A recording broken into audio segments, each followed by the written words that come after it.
Okay, this piece of news hit me really hard because it's been 23 years since Reinventing the Steel was released. What? If there's anything that makes me feel old, it's this.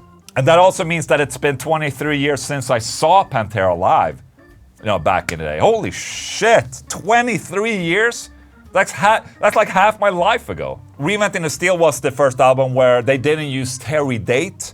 You had Cows from Hell, Vulgar Display, Far Beyond, and Great Soundtrack, where Terry Date was involved somehow. Reinventing the Steel was the first album where they did it all themselves. And I'm quoting Phil Anselmo here, who's saying, "There was a new fire lit under my ass.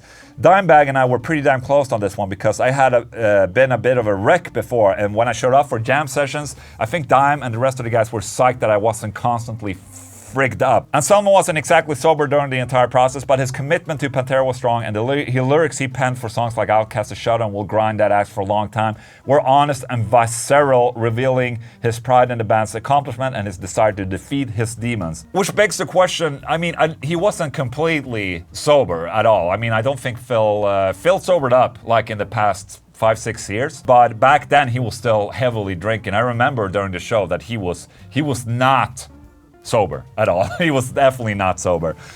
So even though he was probably, not doing heroin and shit like that anymore, he was still pretty effed up. And a sleeper song from this album that I truly enjoyed, that I thought was like a really breath of fresh air from Pantera, was the song It Makes Them Disappear, which is incredibly dark and heavy, even for a Pantera song, man. So if you didn't pay attention to that song, that's my little daily tip for you guys right now.